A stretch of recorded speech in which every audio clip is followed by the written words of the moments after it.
We're back for our fall season of Everything Cookbooks, which means things may get a little pumpkin spicy.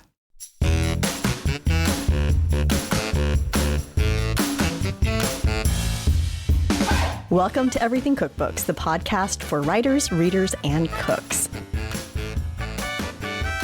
I'm Kate Leahy, and today I'm joined with everybody. We've got Andrea, Molly, and Kristin in the house.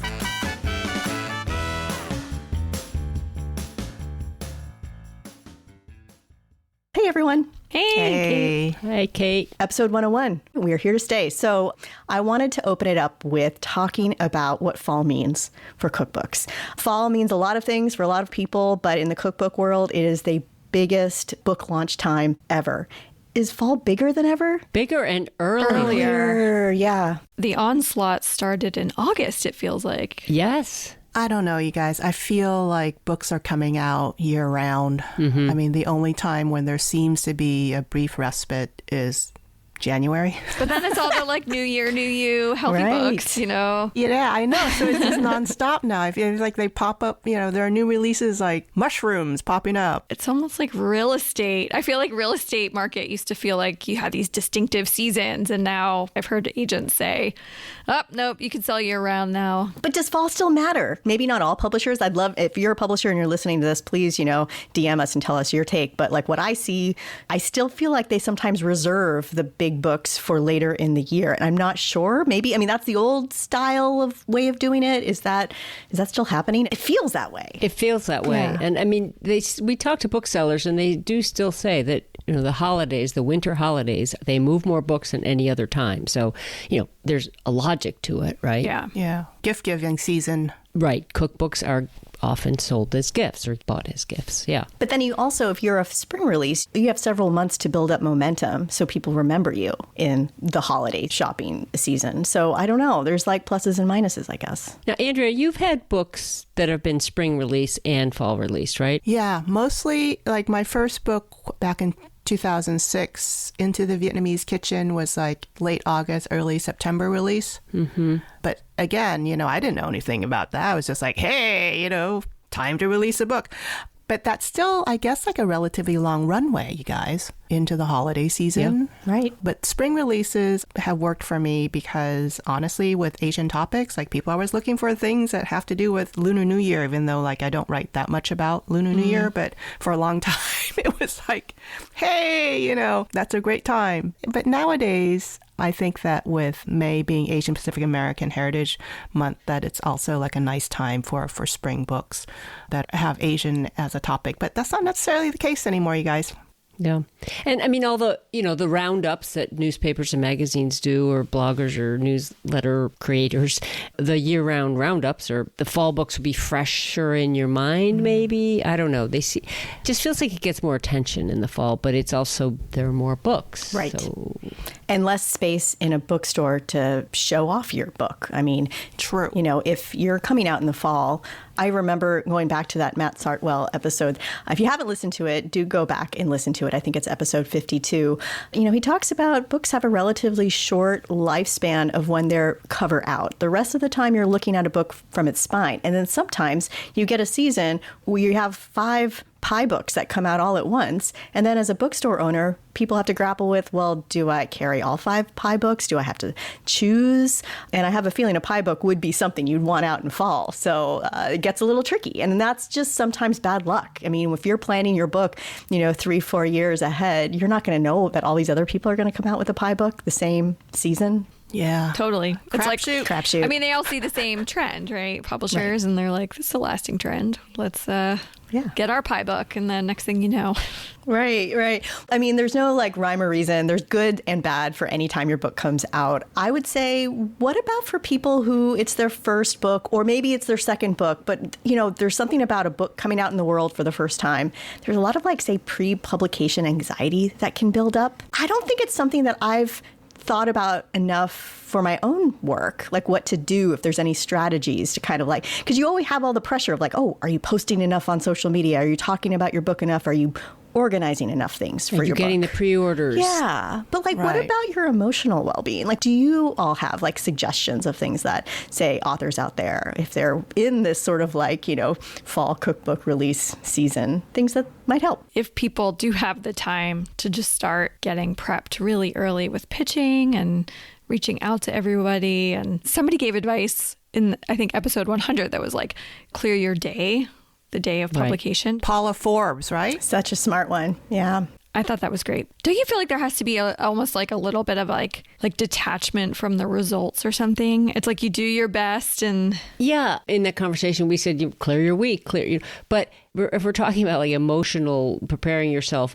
in a way, nothing happens too. Yeah. Exactly. I mean, it's not like there's this huge, it depends who you are and, how big your platform is and how much, but for many of us, it's not always that noisy, it's just pub day. Right. For everybody else in the world, it's just a Tuesday. yeah. But, I think that you can and should celebrate, 100%. Yes. okay? Agree. Yes. Because you have officially crossed that Yeah. mark. It's huge. You have debuted. Leading up to that, if you're going to write and release a cookbook, you have an audience. So your audience, those are your people. Right. That's your community. Right. Celebrate with them. Yeah. Yes. Right. Thank them. They're your supporters. They're the people who, are doing the pre-ordering. Because if you don't have a community, an audience, you probably didn't get that book sold or, it's like you need the audience before you can write a book, really. Some measure of audience. So I would say, celebrate with that audience, celebrate with yourself, give a little cheer, make a silly video, whatever. Yeah. Pop that cork, whatever Yeah, works for Exactly. you. Yes. Because the day does go by, Molly. Yep. And then all of a sudden you're like, oh, all right, Tuesday's half over. What am I doing now? Do I feel different? Right. Is money raining down on me? Oh, man. I would feel different if money was raining down on me. If all the reviews were flooding in and they were 5-star across the board. But it's also that thing where you get a book early. You get one of the initial copies, maybe you get 2, but that's a huge day. And you see that if you follow authors on social media, they're opening up the package from FedEx or whatever. It's the first time they've seen their book, and that's super exciting. But then there's ship date too, where the books are arriving in stores, but that's before pub date because the books need to be available on pub date for people to go buy them in stores. So it's I remember being a little confused. I thought pub date was like suddenly there were just books everywhere. And of course, it's a little more complicated than that because of the logistics of shipping. And so there are all these like small milestones or not small, they're big steps, but as you get to pub date. But pub date is when the book is officially on sale across the board. But absolutely celebrate every single one of those enough so that if there's not a lot of noise and there's not a lot of, you're not getting flowers from everyone or have a party. Most people, like Kristin, back to what you say, start early, organize a launch party. Yeah. I would say that the one thing to add is also have your expectations in check. You come out with a book, like Molly, you said, like nothing might happen. Also, your life is probably not going to change. You're going to still, be living in the same place, probably doing the same thing on a daily basis. It's very rare. Some books, there's a book that comes out every once in a while that does change an author's life. They have a whole new career because that one book was such a breakout. But I would say that a lot of authors who already have that breakout career, they have that before they have this big book. So it's very rare that that single book will just change your life overnight. And that can be sort of a relief for people, but it also might be a letdown if you're thinking, this is my ticket out of Palookaville. I got a book on the shelf at Barnes & Noble. That's it. I'm done. Like the phone is going to be ringing off the hook. And guess what? It might not be ringing off the hook, and that's okay. I remember a friend reaching out and being like, nobody talks about the now what feeling. It's like, I did it. And maybe there was like 2 weeks after where it was super exciting. And then you're like, now what? Yeah, it's true. That now what moment. So just know that everyone's experiencing those feelings, and you can feel all the feels. Also, just take yourself out if you need it. All right. So fall cookbook season, exciting times. Good luck to all those people out there coming out with fall books. Now let's go on to a more nuts and bolts question. It's about the option clause. Anyone here want to tell our listeners what an option clause is in a book contract? I think we started talking about this after that conversation. It was Charlotte Druckmann who said, don't sign the 2-book deal. Mm-hmm. And we had a long conversation about that back in episode 100, our last episode. But it made me think about the options clause, and it's something I don't know that we've actually talked about it. So I went and pulled up a couple of my old contracts, and in my contract, it's under future works. And it's a line where the publisher says, agrees to give the publisher an option to publish his or her next book. When you sign your contract, you have then saying that your publisher has the option to look at your book first before anybody else. Yep. Yeah. So, Well, I think it's something to be aware of if you don't have a great experience with your publisher and you're trying to write a second book and you think you can just go sell it to anybody. You have signed a contract that says your first publisher has a chance to look at that material. You can turn down the offer they make, though. well, they have the option for the first look, and they have the option for the first right of refusal. You have the option to say, I'm not ready to say yes. I'm going to shop this a little bit more and come back to you.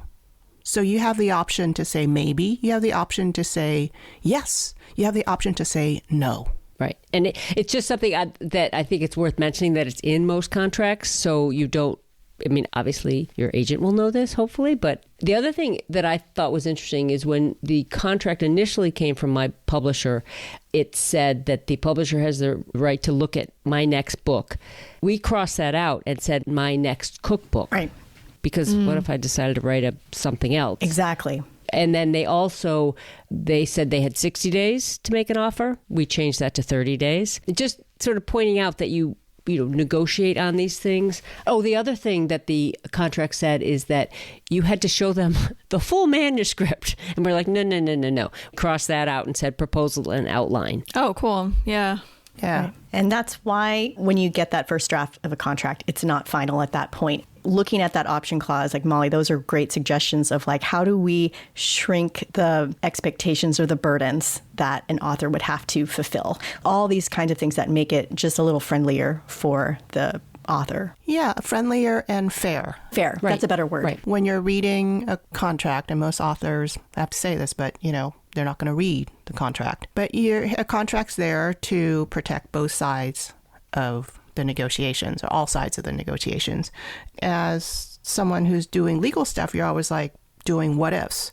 So you want to do a few what ifs if that's your thing, or ask your agent about it and give yourself some wiggle room so that you have a comfort level for your next project. And this is all assuming that you're going to have future plans for a next project, and you may or may not want to stay with this particular publisher.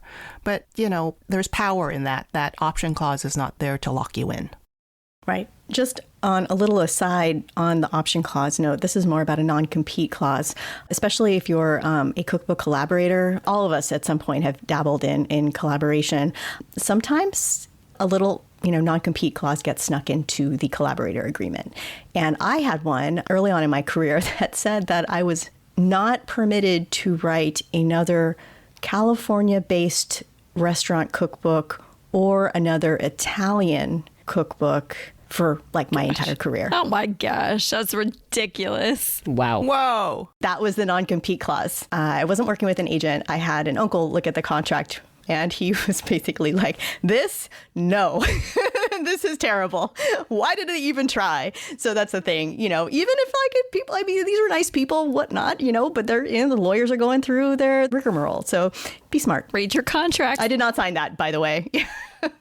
Yeah. And I've looked back at contracts that have gone to, the agent has made their suggestions. Like the publisher said that I'll get 10 free copies of my cookbook. And they're like, no, you're going to get, 25 or whatever it is. And I've seen the back and forth that sometimes, we ask for 50 free copies and the publisher's, no, that's too many. You can have 25, So there is some back and forth, and there's some things that are, nope, we're not going to do that. We're not going to move on that. But yeah, we'll move on this. So we had a really great listener question come in while we were on our break, and it's from Monique from Hardcover Cook. And essentially her question is, what happens when there's printed errors in cookbooks? She wants to know, are we seeing more printed errors than ever? And when it does happen and you're reading a cookbook, if you're a reader of a cookbook and you notice them, what should you do? And if you're a writer of the book, what should you do? If you're the writer of the book and you see it in print, you do a silent scream motion. Yep. And maybe shriek. There's a book. Oh my gosh. I get so upset thinking about it. A book I collaborated on as a project manager, reading through first recipe, and it talks about something being gluten-free. And I'm like, these are not gluten-free. And I was very careful about all of this. What the heck happened? Because I'm like, did I do this? Did I introduce this error or did I miss this error? And I reached out to the editor and it was inserted like after I had seen everything. But I wasn't the last set of eyes. My name's not on it. I'm not the author. But I just remember feeling like I don't even want to promote this as something I worked on because it's such an egregious error. And so how does it happen? Oh, man. Yeah. Like that. Let's talk about it. I mean, that's just so upsetting. Like something being inserted rather than just missed. I remember thinking when I was younger, like, oh, there must be this like automated thing that will catch all the errors. And it's a very human process. Yes. But then, Kristin, don't you wonder about the little elf who went into the InDesign and typed in those words? Yeah. Someone who is quite devilish. I don't even think it was that. I think they wanted it to be, and the main flour in it was gluten-free, but there actually still was some all-purpose in it. And I think they just missed it. Just a mistake. But I think that they wanted it to be gluten-free. Well, and there's so many different levels of mistakes. I mean, there's, I've had a recipe in a published cookbook that did not have an oven temperature. I mean, there was just no oven temperature. My gosh. Obviously, there was an oven temperature at some point in that recipe, and somehow in design, it fell off. Other mistakes, the oven temperature is wrong. I've seen mistakes where, like I had one where just the typeface got weird halfway through a head note. So that's a kind of mistake that is upsetting because it's ugly on the page, but it doesn't change the content. So I'm sort of like, okay, but at least they can still follow the recipe. So when there are egregious errors, I've seen authors post them on their websites and in social media, alerting their audience to it. Mm-hmm. On one occasion with a particular cookbook, there were a number of them that the publisher then inserted a piece of paper, almost like a bookmark kind of situation, and said, we're sorry, but here are the errors. I've seen that done. I'm not sure how I feel about that, though, because I don't know. I mean, I respect, going to that book page and having like a corrections page. I think that's really smart. I have one for wine style because there's one recipe where the metric and the volume measurements do not match and the metric is wrong and it drives me nuts. And it's, but I have it on, if you have that book and you look at the errata page, it's there. And, you can decide, okay, she really meant the volume, not the metric in that situation. And in that case, I also then emailed my editor at 10 Speed Press so that when they reprint the book, they already have that mistake flagged so they can update it. Those kinds of errors are just so annoying. But I think I've seen it where a publisher will come out with like that bookmark of all those corrections. And as a consumer, as someone buying the book, it kind of makes you lose faith in the entire book, having like this whole long list. I would rather have, I don't know, there's something, I have like mixed feelings about it because it depends, I guess. It's a bookmark full of flaws. Yeah, I don't know. And then you lose that bookmark and then you're like, I know half these recipes probably don't even work. It might make it harder to just trust the book. But on the flip side, would you rather have a book that is flawed, than it's true. I don't know. In someone's kitchen rather than just to own up to it and apologize and then tell the reader, just like go in there and write in your book. Yeah. So that True. Thank you very much. We are so incredibly sorry. That is true. Do you think, Monique asked us in her question, do you think there are more errors, more mistakes now?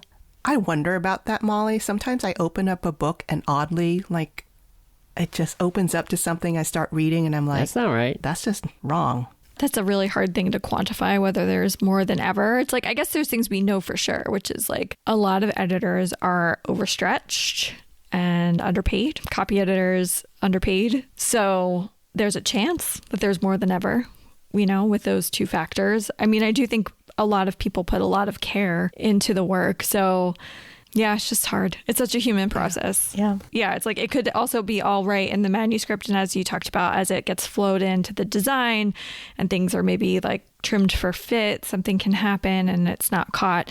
Once it's flowed into design and people look at it in their various passes. There are then proofreaders who are supposed to go back through and check that everything was entered properly. But oftentimes the proofreaders are very junior people in publishing. So it depends on how busy they are, how sharp they are, you know? Yep. And also, there are so many expectations from readers and cooks nowadays. And I thought of this, Kate, with your remark about metric and volume. Mm-hmm. It's like, if we just had to provide things in metric and people would go down to the gram, I would be so happy. It would be so glorious. Milliliters. Oh, man. Be less mistakes. Yeah. But if we do metric, then we have to do imperial too, or measurement somehow. So I feel like for cookbooks, there is so much, expectations are so high to make things work for so many people in so many different situations and all these moving parts. You take one ingredient line. No recipe only has one ingredient line. If it did, you don't really need a recipe that much. I mean, you know. True. So I think that we need to understand, you know, like from the reader's perspective, from an author and from a publisher's perspective, all of those things that go on to the page, it's very complicated. And maybe we also just need to kind of slow down. You know, we talked about how many books get published, but maybe, you know, not having so many of them so that we can really make good ones. Yep. Mm-hmm. But I know I'm like asking too much. I think what you're articulating much better what's been on my mind. And I think what we're faced with right now is, you know, we've lost a lot of, you know, people retire who have this like legacy experience, and they're not necessarily getting replaced with people who also have been trained up into how to edit recipes. You also have a lot of recipes that for the first time are being put on the page in English. Right there, it just brings a level of complexity to recipes. And on top of that, then trying to explain like these ingredients, these quantities, how to do this. You know, it's not bolognese. I'm sorry. It's pretty easy to write a bolognese recipe. There's a million of them, you know, SEO crazy on the internet. But when you're trying to do something a little bit more sort of book worthy, not that, of course, bolognese recipes in a book are lovely too. Not throwing shade that way, but you know what I mean? Like there's like 50 years of tradition of writing good bolognese recipes in print. And right now we're trying a lot of new things with new ingredients a lot of people have never cooked with before. But I will also say that I do think that the publication time authors have is shorter. I think the best way authors can avoid errors is to turn in a manuscript that is pretty damn tight before it even starts to go to that developmental editor. It's just that that's not always how it works. Yeah. It's funny. I was just thinking again about like, are there more errors than before? And there are a lot of older cookbooks that have recipes that by today's standards don't work, right? Because it's too vague, or the quantities are really off and maybe they didn't put that much care into it because it's like, people have this knowledge, like, they'll figure it out. Yeah, I think today maybe we have higher standards for recipes than we have before, but then just so much more quantity, as we've all been saying. Like when we did our recipe title episode way back, and there were some fun recipe titles, but I don't think I'd try to make any of those recipes. Yeah. And I sort of finished Monique's question, what to do as a reader if you find a mistake. You could certainly send a kind email, not scolding, but say, I love your book. I did find this one thing, didn't know, you know, chances are the author's already found it, but maybe not. And then we've talked about this before. As an author, if it is a mistake, email your editor and hopefully you'll get a second edition and they can correct it. On that note, since we've been talking about recipes, let's get into a little bit more about recipe development. Kristin, anyone who hasn't subscribed to Kristin's newsletter, it's a great read, and we mine it shamelessly for content for our podcast. So thank you, Kristin. Thanks, Kate.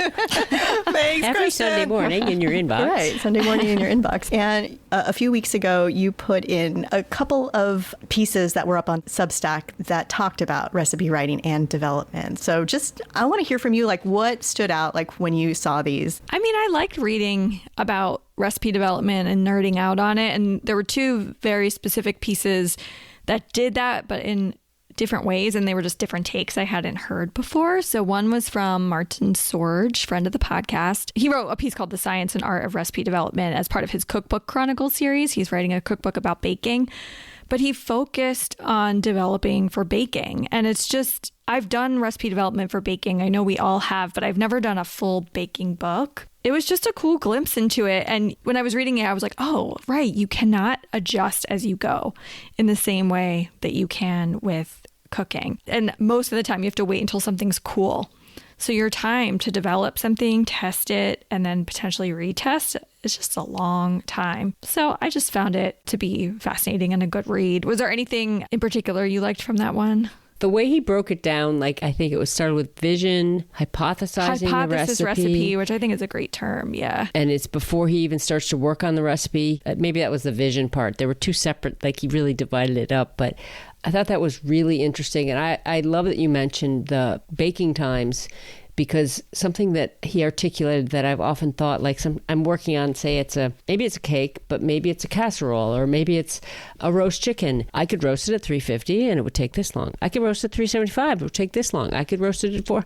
And yes, if I go from 350 to 475, there'll be dramatic difference. But if I'm just going 15 degrees, and again, it's always 25 degrees, which is like it's 325, 350. It's never 335, which I sometimes wanted to just like do just to see. 365, everybody. Yeah, but then someone's going to say, oh, she's made a mistake. Exactly. No, the copy editor will flag that. Don't you mean 350? Yeah.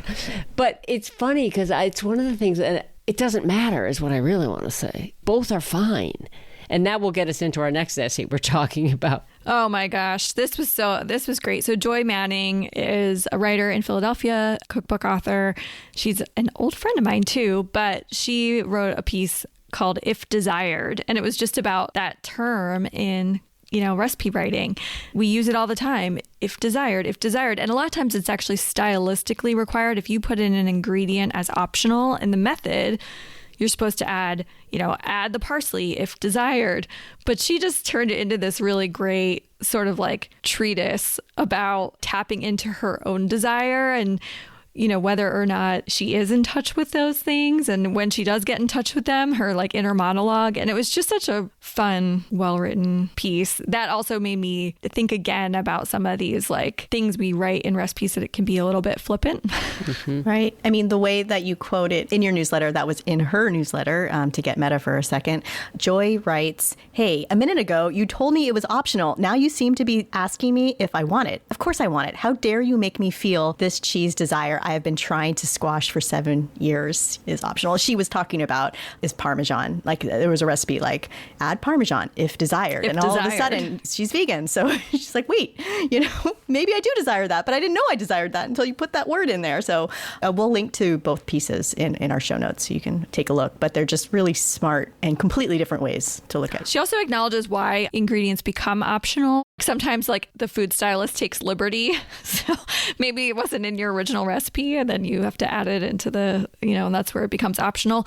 Or maybe like, as she says, it's there, but it's not crucial. So you don't want somebody to not make the recipe because they don't have the ingredient. But she's like, isn't there a better way to say that? Whenever I use optional, there's like this weight.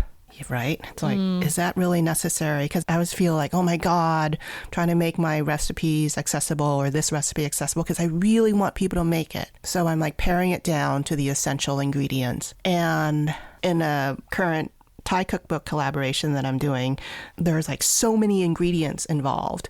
And we get down to the bottom and I'm like, I asked Pim, the chef I'm working with, I'm like, do we really need that? And she's like, no, but it'd be great. So then I started saying optional, but ideal. Oh, cool. I like that. It's mine. Don't, you all can borrow it. I might borrow it. Yeah. Have you had the editor seen that? And no, I haven't. But Yeah. I figure that fight for it. I'm going to fight for it because Yeah. I've seen things like optional, but highly encouraged. Yeah. And so I'm like, optional, but ideal, fewer letters Yeah. on that ingredient line, fewer characters. It's true. And then in the method, are you going to, if you're able to get to the market? If using is the one that I often use. So then it's not saying if desired. I actually started cutting all that out, y'all. I was Yeah. just like, let's say, it's parsley, for garnish, or optional, comma, for garnish in parentheses.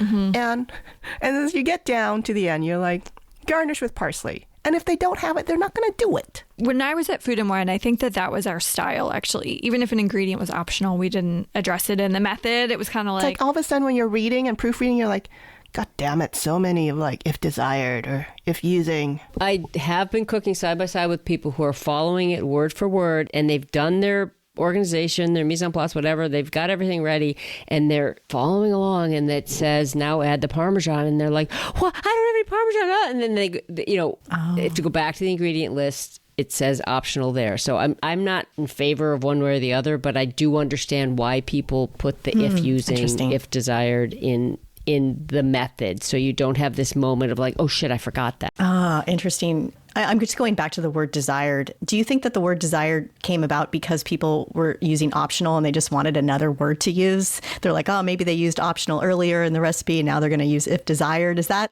I think I see if using more than if desired, but for Joy's essay, which becomes an existential, which is wonderful. The desire, the word desire really works for it. Yeah. I mean, it's much more lyrical. Right. Yeah. If using is a good way to not spur a crisis, I guess. I loved these two essays together because I think it was something that Martin said is early in his recipe development process. He asks himself if he's adding something new to this world that's already has too many recipes. And then back to that idea that recipes often end up with too many ingredients because we're trying so hard to add something new. We want it to be like really special. And so it's a salad and maybe the dressing is just lemon and oil and salt and pepper. And you're like, well, that's not special enough. So I'm going to add a splash of this or a handful of that. And then you're like, oh, but now it's become precious and people might not have that. I still want them to make the dressing. So these are these are our torture. I'm starting to have an existential crisis on whether I'll ever write a recipe again. I know. Oh my God. But do you know what I'm saying though? Yeah. 100%. Yeah. But sometimes like the specialness or the uniqueness and what your contribution may be is a method. Mm-hmm. Yeah, absolutely. Totally. True. Oh, yeah. And I feel like the genius recipes are the ones that are the simplest. Yeah. The fewest, number of ingredients, but done in some particular manner that get a sense of like a certain enlightenment in the kitchen. You're like, oh my God. Yeah. And also, we're talking cookbooks too, not just recipes. So there are places in cookbooks for some, something that's just dead simple, maybe to balance out what else is going on in the cookbook. I mean, there is that curation aspect of cookbooks. So, back to bolognese. But yeah, there are some books that will just need a bolognese, right? Exactly. Maybe it's an eggplant bolognese. Cacio pepe. Yeah. Gosh, of course. So many cacio pepe recipes. I did hear this. This wasn't about cookbooks per se, but it was about books in general. And it was the notion that like not every single page of a book has to be like fireworks and so memorable that people are getting out their highlighter and highlighting every single word on the page. But if you have like a handful of those moments in your book, it's pretty special. All the parts of the book are important, but not every single. The book has to work as a whole too. So I think that's something. Sometimes you might just need that simple vinaigrette. In a side note, just so people can take that book and cook from it and not have to like scramble to go online to see the ratio of a lemon, vinaigrette or something. Like it belongs in your book. It doesn't have to be a highlighted recipe, but it's just part of the package. The beauty of a book is that it's not on the internet. It's a bound journey of recipes and stories that is unique. And you're providing the cook with that experience. If you were Googling vinaigrette online, you're going to get a lot of hits. But if you're in one cookbook and that's the vinaigrette recipe from that particular author and it fits in to the arc of that recipe collection, it's beautiful. This is actually a good moment to pivot. We've gone deep into the weeds on a lot of subjects. And now that we're coming out of sort of going from launch to nitty gritty of recipe development and writing, I'm going to pivot and say what happens before you have the book deal. We're going to get back into one of our favorite or infamous topics on this podcast, which is platform. So we're going to wrap things up just talking about the truth about platform. Kristin, also, our newsletter maven, sent us a post from a friend of the podcast, Kathleen Schmidt, who's been on our podcast. She shared an excerpt from a new book on nonfiction publishing, and it is called Hungry Authors, The Indispensable Guide to Planning, Writing, and Publishing a Nonfiction Book. It's by Ariel Curry and Liz Morrow. So they're nonfiction experts. This is not specific to cookbooks. This is just nonfiction in general. The post was really interesting about how they framed the idea of platform. Just, throwing it out to the group, what sorts of things in this post affect potential cookbook authors? One of the things I really liked about this piece was that she took like the New York Times bestseller list. And granted, this was not for cookbooks, right? But still, and went through and came up with all these examples of authors who had small social media followings. Tiny. Like under 10,000. Yeah. Some of them were under 5,000. A lot of the cookbooks that hit the New York Times bestseller lists are coming from authors who do have large platforms. So it's not necessarily a great comparison.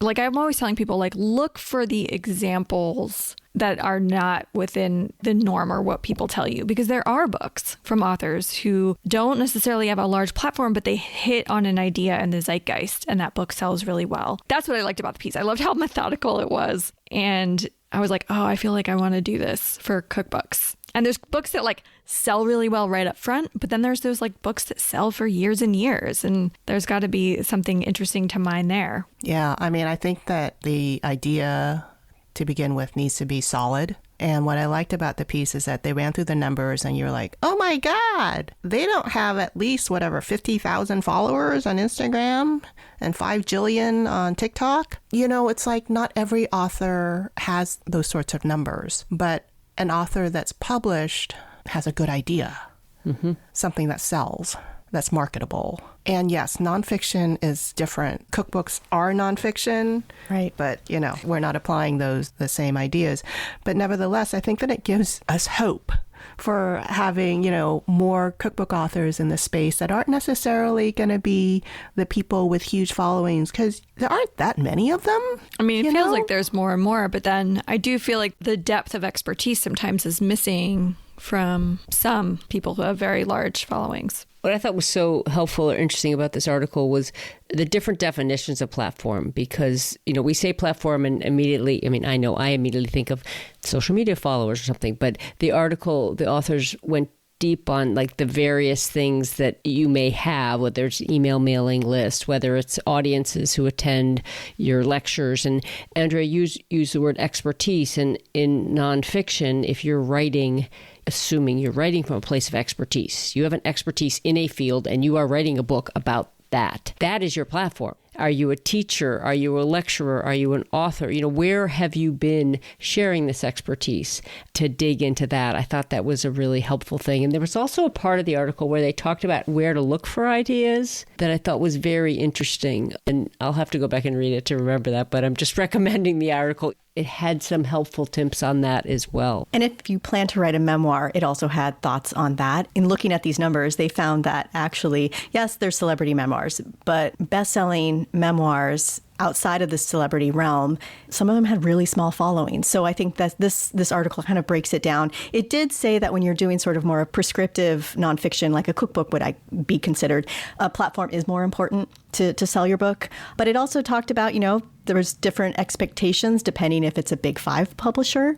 The final note on this that we can take away is that there is no magic number. We still do not have a magic number. If you hit that 100,000 mark on Instagram, that is not a magic number. It does not say someone's going to call your phone and say, you know what, we're going to give you a book deal. Might happen, right. Not guaranteed. So that's that. Also, back to episode 2, it said just what Rika Alanik said. In addition to platform, you need idea and you need voice. Yep. In this article, they call it writing ability, but you need all 3. Yeah. So I always think about platform as access to an audience, because I feel like that's where it's like social media is an access to an audience, but then if there's an existing audience around a certain topic, foraging, for example. Oh, the Edgar Allan Poe. Oh, God, yes. That was brilliant. How many Facebook followers does Edgar Allan Poe have? That was the example that this person gave, where this person decided to focus their book called Poe for Your Problems, Uncommon Advice from History's Least Likely Self-Help Guru, because Edgar Allan Poe has such a huge social media following, like enthusiasm anyway, for the work.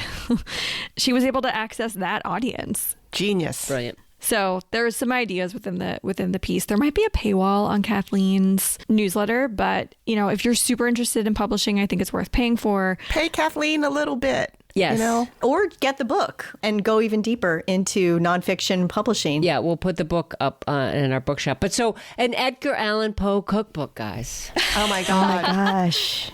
I could see it. You're going to have to kill some birds and put them in a pie, I think, you know. Yeah.